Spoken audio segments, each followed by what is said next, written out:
오늘은 천사론에 대해서 볼 겁니다. 천사론, 마귀론, 그러니까 주도신학 제5부 성도의 승리의 삶이라는 이 구획 속에 천사론이 들어가는 것은 천사론과 마귀론을 연결시켜 가지고 영적 싸움이기 때문에 결국 승리와 연관된 그 주제가 되거든요. 그래서 오늘은 천사론 볼 텐데 아마 2시간에 걸쳐서 천사론 보고 또 그 다음에 마귀론을 봐서 영적 존재들에 대해서 좀 깊이 있게 아는 시간 됐으면 좋겠습니다. 먼저 영적 존재들이 꽤 많죠. 하나님께서 인간을 창조하시고 동물을 창조하시고 물질 세계에 또 인간들 이런 우리 눈에 보이는 창조 세계가 있지만 눈에 보이지 않는 피조 세계들이 있는 거죠. 눈에 보이지 않는 피조 세계를 볼 때 이것도 역시 오히려 영적인 부분이기 때문에 편이 나뉠 수밖에 없어요. 중립적인 편은 없죠. 하나님 쪽에 있는 영적 존재들, 마귀 쪽에 있는 영적 존재를 나눌 수밖에 없는데 그래서 하나님 쪽에 있는 영적 존재는 천사. 가장 대표적인 게 천사죠. 오늘 볼 게 천사에 대한 내용입니다.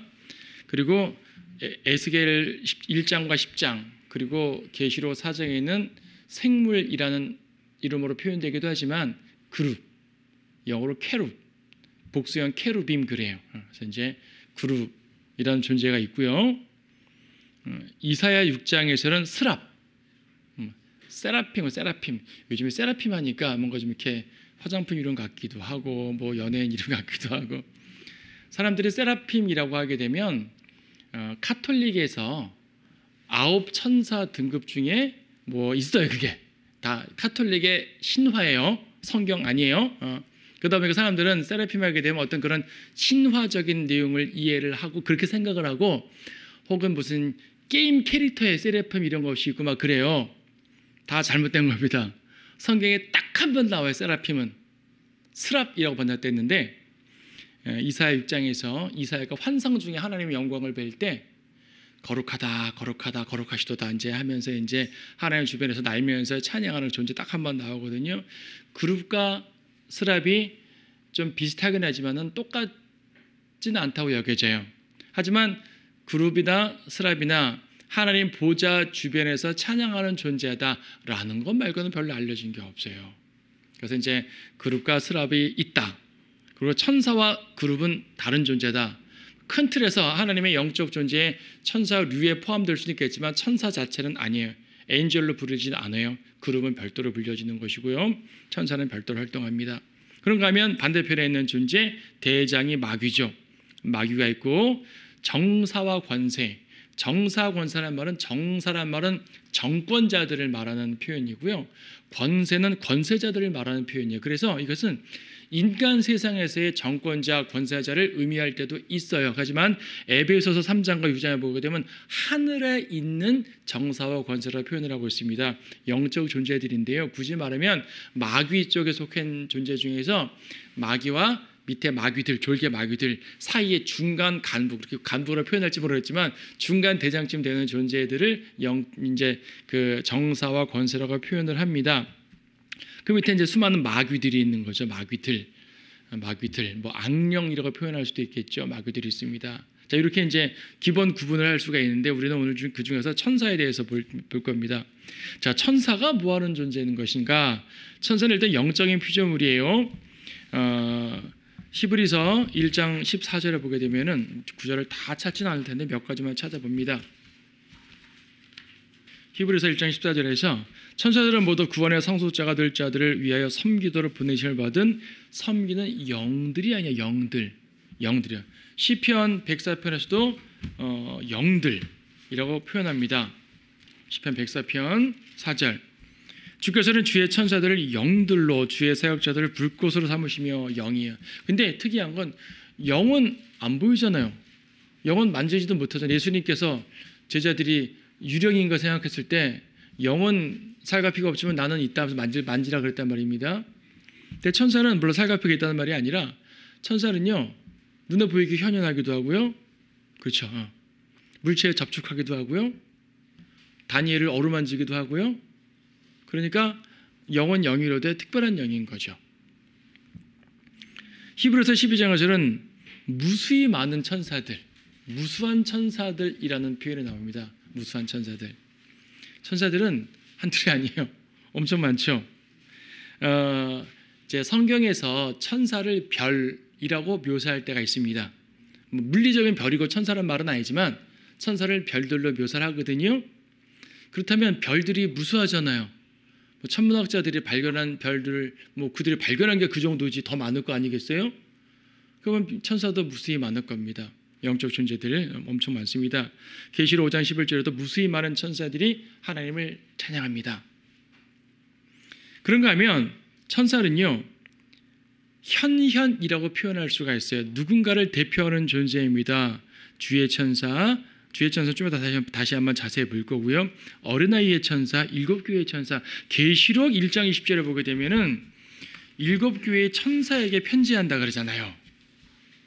1장 20절에서 내가 본 것은 나의 오른손 위에 7별과 7금초대의 신비라. 7별은 7교회의 천사들이요 그래요. 7교회의 천사들이라고 말하고 있고, 그리고 2장 3장에 보게 되면 7교회의 편지를 보낼 때 에베소 교회의 천사에게 편지하라. 그렇죠. 스모나 교회의 천사에게 편지하라. 천사란 말 나와요. 그러면 여기 어떤 에베소 교회를 지키는 어떤 특별한 천사가 있어가지고 그 천사에게 보냈다는 말이 아니라 교회 자체를에게 보냈다는 말이에요. 거기 1장 11절 말씀 보시게 되면 말씀하시길 나는 알파 오메가의 처음과 마지막이라. 그러므로 내가 보는 것을 책에 써서 아시아에 있는 7교회 곧 에베소와 스모나와 포가모와 두아티라와 사데와 필라델피아와 라오디케아에 보내라 그랬잖아요. 라오디케아 천사에게 보내라가 아니라 라오디케아에게 보내라 그랬어요. 교회들에게 보낸 거예요. 근데 천사에게 보냈다고 말이에요. 그러니까 교회에 천사는 특별한 존재가 있는 거 아니에요. 어떤 사람들은 천사는 교회를 대표하는 존재니까 지역교회의 대표자, 목사나 장로, 대표자에게 이렇게 천사를 표현했다, 이렇게 해석하는 사람도 있습니다. 그건 잘못된 거고요. 교회 자체를 의미하는, 자체를 대표하는 존재에다가 천사라고 표현을 한 거예요. 마태복음 18장에서는 어린아이들을 말하면서 어린아이들의 천사가 하늘에서 아버지를 뵙고 있다 말하는 겁니다. 그래서 이제 누군가를 대표하는 존재로서, 대별하는 존재로서 천사라는 표현이 쓰이기도 해요. 그래서 이것을 가리켜서 현현이라고 우리가 보통 말하죠. 이거는 주의 천사라고 말할 때 좀 더 강조가 되고요. 다른 면에서 많이 강조가 사실 안 돼요. 근데 주의 천사를 말할 때는 매우 강조되는 표현입니다. 그렇다고 해가지고 모든 천사가 누군가의 현현이기만 하고 독립적인 천사는 아니냐? 아니에요. 독립적인 천사들이에요. 천사라는 말 자체가 누군가를 현현한다는 개념으로 쓰이기도 하는 것이고, 그 독립적인 각각 천사들이 있는 겁니다. 천사는요, 항상 날개 없는 젊은 남성으로 나타나요. 보통 그림 그릴 땐 천사의 날개를 그리잖아요. 이제 천사인 줄을 천사라고 표현하다 보니까 날개를 그릴지 모르겠지만은, 러커 목사님도 이렇게 아포칼립스라는 그림에다가 천사 날개 그렸어요. 본인은 날개 없다고 그렇게 말해놓고 날개 그렸어요. 하는 말이 이제 날개 안 그리면 천사인지 모르니까 사람들한테 이해하기 쉬우라고 천사를 날개 그렸다고 본인이 말하고 있거든요. 근데 성경에 날개 달린 천사는 없죠. 하늘을 날기네요, 천사가. 근데 난다고 날개가 있으라는 법은 없잖아요. 날개가 없지만 나는 거예요. 그리고 남성이라는 얘기는 항상 힘 이렇게 표현을 합니다. 천사를 여성이나 중성으로 표현한 예는 없고요. 성경에서 천사, 마귀 다 합쳐가지고 영적 존재들 중에 여성으로 묘사되는 게 딱 한 번 나오는데, 스가랴 5장에서 이제 마귀적 존재를 말할 때 여성으로 딱 한 번 나오는 존재가 있어요. 나머지는 다 남성으로 나와요. 그래서 이제 여신 숭배하는 것은 기본적으로 마귀들을 숭배하는 거예요. 이방 종교인 거예요. 정상적인 성경 내에서 천사라더라도 여성이나 중성으로 묘사된 부분이 없기 때문에 카톨릭이나 이런 데서는 천사를 거의 중성이라고 말하지만 거의 여성처럼 대할 때가 많잖아요. 그렇게 아름답게 묘사하는데 그건 다 잘못된 거고, 여신 숭배 개념 자체가 이방적인 표현임을 알 수가 있는 거죠. 마태복음 22장에서 사람들이 천사를 중성이다라고 말하는 것은 시집가고 장가가지 않는다고 말하기 때문에 그런 거거든요. 하늘에 있는 천사들은 시집도 안 가고 장가도 안 간다.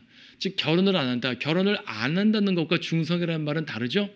오늘날도 결혼 안 하는 남녀가 많이 있어요. 그분들이 다 중성 아니잖아요. 결혼을 안 하는 거예요. 못하거나 안 하는 거예요. 하늘에 있는 천사들은 결혼할 이유가 없어요. 젊은 남자다라고 말하는데 이것은 직접적으로 마태복음 28장 5절 말씀에 보시게 되면 여기 천사가 말했죠. 천사가 대답하여 그 여인들에게 말하길 그랬죠. 지금 이제 부활 때에 여인들이 무덤에 찾아와서 예수님은 부활하셔가지고 무덤을 떠나셨고 무덤엔 천사가 있었어요. 천사와 대화하는데 천사가 두려워 말라. 너희가 십자가에 못 박히신 예수를 찾는 줄 아는데 그분은 부활하셨다 설명해 주잖아요. 천사라고 나오죠. 천사라고. 그런데 마가복음 16장 5절에서는 그들이 무덤 안에 들어가 오른편에 긴 흰옷을 입은 한 젊은 남자가 앉아있는 것을 보고 젊은 남자라고 그랬잖아요. 천사라고 똑같은 상황인데 마태복음에서는 천사가 마가복음에서는 젊은 남자가 그래서 이제 천사는 젊은 남성의 모습이다 라고 명확하게 나와 있죠. 얼마큼 젊으냐? 보통 이제 러크만 목사님은 유추해서 설명합니다. 예수님께서 죽고 부활하신 것이 33살이잖아요. 그래서 예수님의 부활하신 모습이 33살이고 우리가 부활 때 예수님처럼 되고 우리가 부활 때 천사처럼 되고 그래서 천사와 예수님은 같은 류의 천상의 몸이고 그래서 천사들도 33살 반의 남자다라고 이제 말하잖아요. 그래서 이제 천사의 나이 예수님의 부활한 나이 33살 해서 이제 우리가 33살이라고 말하는데 이거는 표현하다 보니 그렇게 표현된 거예요.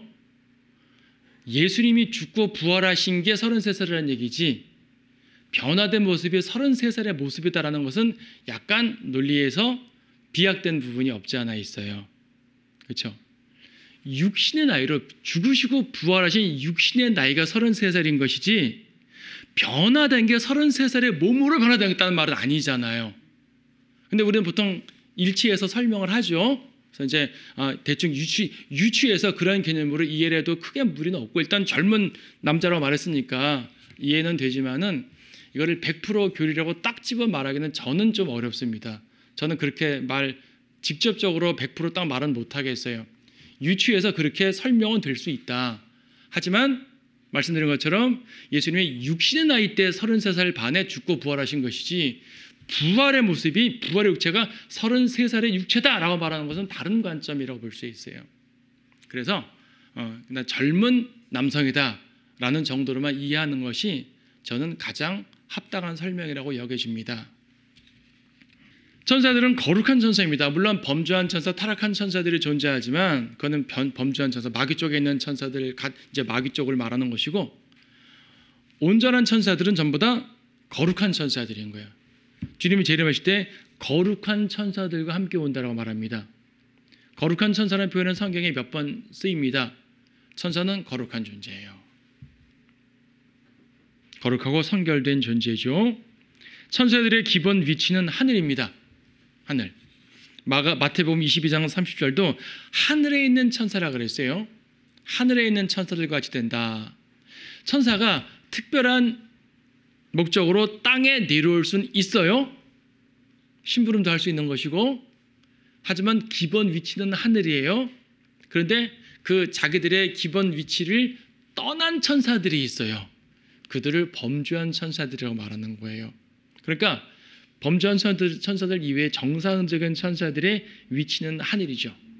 하늘에 있고 그래서 하늘에 있는 어린아이들의 천사들이 아버지 앞에 그들의 얼굴을 배웁는다라고 말하는 것은 땅에 있는 그 어린아이들을 대표해서 하늘에서 주님께 그들의 모습을 드러내드리고 그들의 상황을 알려드리고 한 이러한 메신저 같은 모습을 취할 수가 있다. 하지만 그들의 본거지는 하늘이다라고 할 수 있습니다. 천사는 계급이 있습니다. 근데요, 계급이 있다는 것만 알지 얼마큼 다양하게 있는지는 몰라요. 일단 성경 내에서 다양한 계급을 말하지 않아요. 성경 내에 계급 있는 천사는 딱 하나밖에 안 등장합니다. 천사장. 카톨릭에서 구천사 그래요. 천사의 9등급을 말하거든요. 어떤 천사는 몇 등급, 하위 천사, 중위 천사, 상위 천사 전부 다 전설이고 신화입니다. 성경에는 그런 거 없어요. 아까 말한 것처럼 마귀 쪽에 있는 이러한 그 존재들 중에서 마귀가 있고 정사와 권세가 있고 마귀들이 있고 이런 기본 구도는 되어 있지만은 그 이외에 뭐 마치 군대에 장군이 있고 뭐 이렇게 영관급이 있고 위관급이 있고 뭐 이렇게 부사관이 있고 이렇게 체계적으로 막 인다는 것은 알 수가 없습니다. 물론 마귀들에 대해서 군단, 마귀 들린 그 남자가 나는 군단입니다. 군단이라는 로마의 군단 그 예를 들어 설명했잖아요. 예수님도 하늘의 12군단을 불러올 수 있다라고 말씀하셨거든요. 그런 걸 보니까 뭔가 체계가 있겠죠. 그러나 우리가 성경에서 직접 알 수 있는 것은 천사장 미카엘밖에 없어요. 천사장 미카엘밖에 없고 이름도 미카엘, 가브리엘 외에는 천사의 이름이 없어요. 또 다른 천사 이름 본 적 있어요? 없잖아요. 미카엘, 가브리엘밖에 없어요. 혹시 우리엘 들어보세요. 우리엘 들어는 보셨어요? 카톨릭에서 말하는 천사예요. 외경에 나와요. 정경에 안 나와요. 그러니까 카톨릭에서는 여러 천사들의 이름을 대요. 만들어낸 거예요. 엘, 가브리엘, 미카엘. 엘이란 말이 하나님이란 말이 엘로힘 하나님이란 말이거든요. 그러니까 하나님의 천사 이런 개념인 거죠. 그래서 이제 하나님의 천사들 뒤에 엘이란 말이 붙다 보니까 우리엘 이렇게 뭐 우리엘, 라파엘도 있죠. 라파엘. 성경에 없어요. 카톨릭에서 만든 이름들이에요. 그래서 그런 건 다 무시하고 성경 내에서 이름이 등장하는 천사는 가브리엘과 이제 미카엘밖에 없고 미카엘은 천사장으로 묘사된다. 이렇게 이해를 하시면 되겠습니다. 자, 주의 천사. 지금 이제 다양한 천사들의 모습을 보기 전에 일반 천사와 구별되는 특별한 천사가 있으니 바로 주의 천사입니다. Angel of the Lord라고 되어 있죠. 이 Lord를 전체 대문자 LORD를 전체 대문자를 써서 주의 천사가 그러는데 LORD 전체를 대문자로 쓴 것은 여호와를 뜻하는 이름이라 그랬어요. 그래서 이제 여호와의 천사라고 이해를 하면 돼요. 개혁성경에는 천사란 말을 사자, 엔젤이란 말을 천사로 번역하지 않고 사자로 번역했어요. 사자란 말은 메신저란 말이잖아요. 메신저. 근데 성경 뒤에 보겠지만 천사들이 모두 메신저 역할만 하는 건 아니에요. 메신저 역할하는 천사가 있고 다른 천사들이 있어요. 천사란 말 자체가 사자는 아닌 거예요.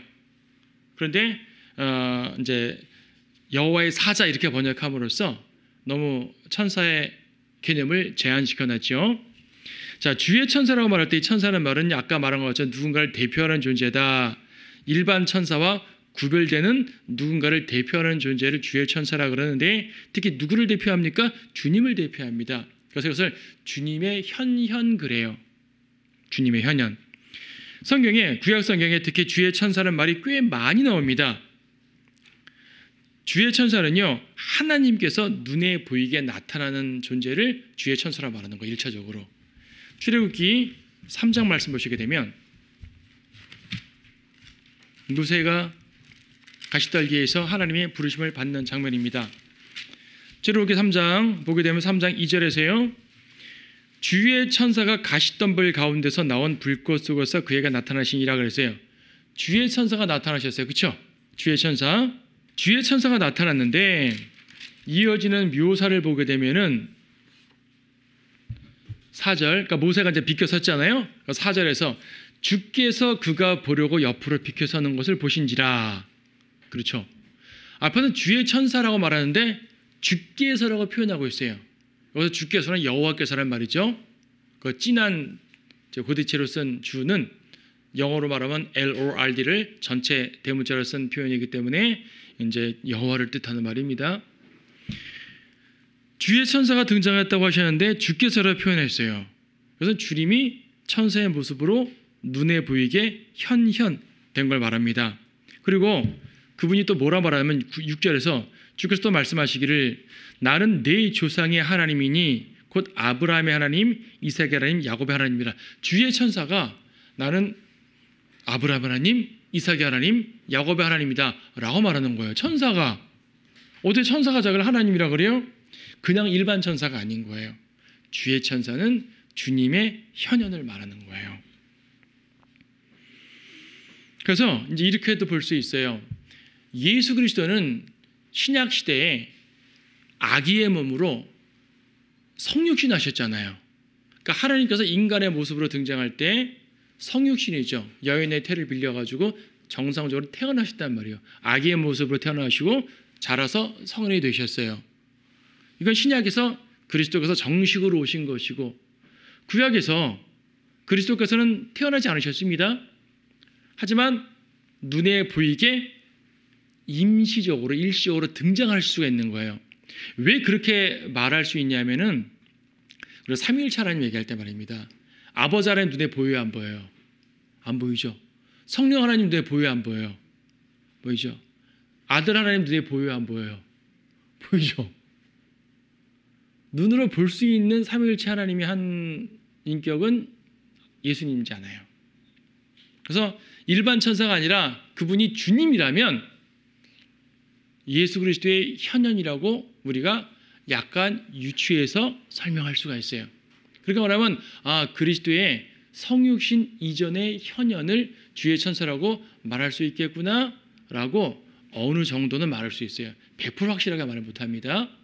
어느 정도 이렇게 설명이 가능합니다. 자, 비슷한 표현이 또 있는데 재판관기 6장에서요. 기드온에게 나타나셨어요. 이번에는. 아까 창세기에서 하갈에게 또 주의 천사가 나타났다고 했는데 이거는 기드온에게 나타났죠. 6장 12절에서 6장 11절 주의 천사가 와서 아비에르센 요아스에 속한 오프라에 있는 상수리 나무 아래 앉았더니 그의 아들 기드온이 미디안인들로부터 숨기려고 포도즙들로 밀을 타작하더라. 주의 천사가 그에게 나타나서 말하기를 너 힘센 용사여 주께서 너와 함께 계시도다. 자, 주의 천사가 나타났습니다. 그리고 뒤에 보게 되면 14절에서 주께서 그를 보시며 그럼 주의 천사도 나타나고 주님도 또 보고 두 분이 나타나신 건가? 가 아니라 주의 천사가 말하는데 그 주의 천사에 대해서 주께서라고 말하고 있는 거예요, 지금. 그래서 주의 천사는 주님의 현현이다 라고 이해할 수 있죠. 특히 기드온이요, 예물을 드렸는데 예물을 받으셨어요.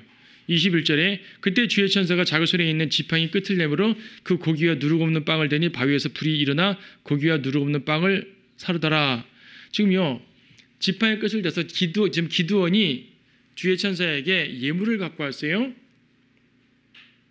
직접 희생제를 드린 건 아니라 하더라도 예물을 가져왔어요. 마치 하나님께 경배하는 개념의 모습입니다. 근데 이 제물을 받았어요.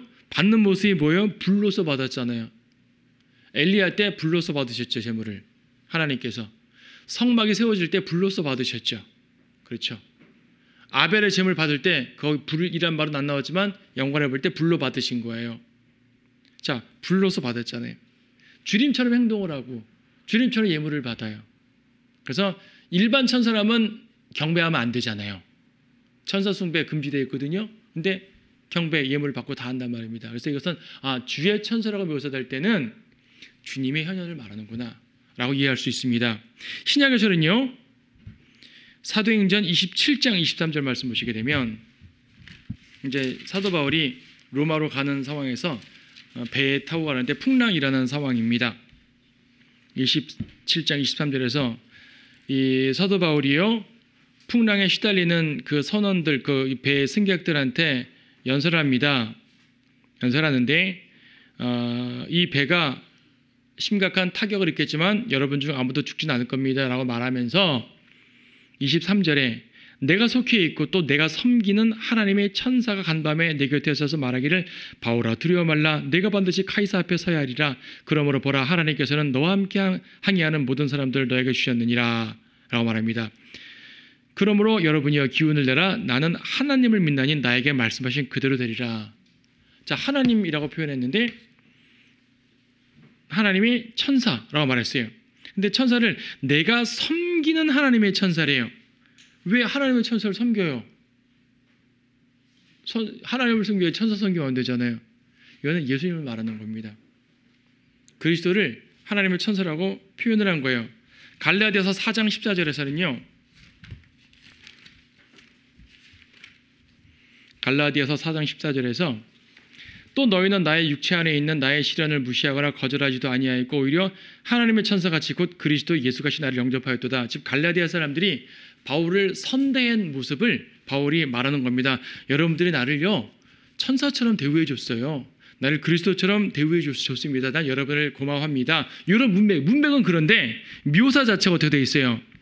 하나님의 천사같이 곧 그리스도 예수같이. 예수님을 천사라고 묘사한 거예요. 예수님이 일개 천사밖에 안 돼 그 말이 아니라 구약에서 주의 천사라고 말하는 같은 그러한 의미에서 천사라고 말하는 것이죠.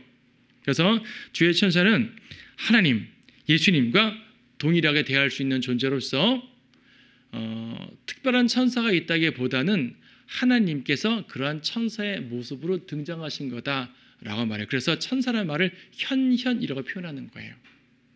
신학적인 표현은 theophany 그러는데 나타나는 모습, 임재, 현현같이 표현을 합니다. 그러나 주의 천사를 항상 주의 현현으로만 나오진 않아요. 제가 이렇게 주의 천사라는 말은 주님에 대한 표현입니다 라고 말할 때 100%라고 말하지 않았어요. 왜냐하면 아닌 경우도 있기 때문에. 아닌 경우도 있어요. 주의 천사라는 말은 주님의 현현이라는 말도 되지만 또 한편으로 단지 주님이 부리는 천사라는 개념도 있어요. 없는 게 아니에요. 예를 들어서 역대기상 21장 말씀 보시면 역대기상 21장 15절에서 지금 이것은 다윗이 인구조사를 함으로써 하나님께 크게 심판받는 장면입니다. 그 문맥인데 21장 15절에서 그러니까 다윗이 이제 하나님의 천사가 7만 명을 죽였어요. 심판하셨고 그때 다윗이 이제 아라우나 타작 마당에서 희생제를 드리면서 이 심판을 끝내는 요 문맥입니다. 이때 상황이 어쩌냐면 15절 하나님께서 예루살렘을 멸망시키려고 천사를 보내셨더라. 그가 멸망시키고 있을 때 주께서 보시고 그 재앙에서 스스로를 돌이키시며 멸망을 시키는 천사에게 말씀하시기를 이것으로 충분하니 이제 내 손을 멈추라. 주님이 천사에게 멈추라 말했죠. 이 경우는 주님과 천사가 분리죠. 아까 창세기나 이런 데서는 주의 천사를 주께서라고 표현했지만 여기는 주님과 천사가 분리된 거예요. 근데 이 천사를 향해서 말할 때 15절 끄트머리에 이에 주의 천사가 여부스인 오르나는 타작마당 곁에 서니라. 그러니까 칼을 들고 이스라엘에게 심판을 수행한 그러니까 7만 명을 죽인 이 천사는 주의 천사였어요. 근데 주님과 별도로 등장하네요. 주님이 주의 천사에게 그만해라라고 말하고 있잖아요. 그러니까 이 경우는 주의 천사가 주님의 현현이 아닌 거죠. 주님이 부리는 천사 중에 하나인 거예요. 이해되시죠? 그러니까 주의 천사라는 말 나왔다고 해서 무조건 이건 여호와다라고 말하면 안 돼요. 문맥적으로 판단을 해야 되는 겁니다. 또 하나가 뭐냐면 누가복음 1장 말씀 보시게 되면 누가복음 1장에 이제 이 가브리엘이 여기 이제 그 침례인 요한의 탄생을 말한 장면인데요. 사카리아가 말하는 거죠. 1장 11절 주의 천사가 그에게 나타나 향단 오른편에 서 있더라. 주의 천사가라고 말했습니다. 주의 천사라고 말했는데 19절에서 그의 정체를 밝혀요. 그 천사가 대답하여 그에게 말하기를 나는 하나님의 면전에 서 있는 가브리엘이라 그랬어요. 가브리엘은 다니엘서에도 나옵니다. 다니엘서에서 다니엘에게 무엇인가 소식을 전해주고 다니엘이 힘들어하니까 어루만져서 힘도 돋워주고 하는 일을 합니다. 뒤에 보겠지만 가브리엘은 주로 소식을 전하는 메신저로서 역할을 해요. 미카엘은 주로 싸우는 역할을 하는 것이고 이름이 딱 2명만 등장하는데 그렇게 되어 있습니다. 그래서 이제 이 경우 가브리엘은 하나님 자신은 아니잖아요. 그렇죠? 근데 주의 천사로 표현했어요. 이와 같이 주의 천사라는 말은 그러니까 천사라는 기본적으로 천사라는 그룹이 있어요. 천사라는 그룹이 있고 각각의 역할이 있습니다. 그 중에 주님의 현현을 뜻하는 주의 천사라는 용어 중에 하나가 주님의 현현을 뜻하는 개념으로 성경 내에 많이 사용되었어요. 하지만 그렇다고 주의 천사라는 말이 모두 주님의 현현은 아닌 거예요. 주님의 현현을 의미하는 개념이 별도로 있고 나머지는 주님이 부리는 다양한 천사 중에 하나로서 천사들 속에 있는 겁니다. 이 개념을 명확히 하시는 게 좋을 것 같아요. 천사들의 능력, 천사들의 사역 쭉 나옵니다. 이 부분은 좀 설명이 긴 것 같으니까 우리 오늘 여기까지만 합시다. 오늘 주의 천사까지만 하고 천사들의 능력부터는 다음 시간에 봐서 천사론을 한 번 더 정리하는 게 좋을 것 같습니다.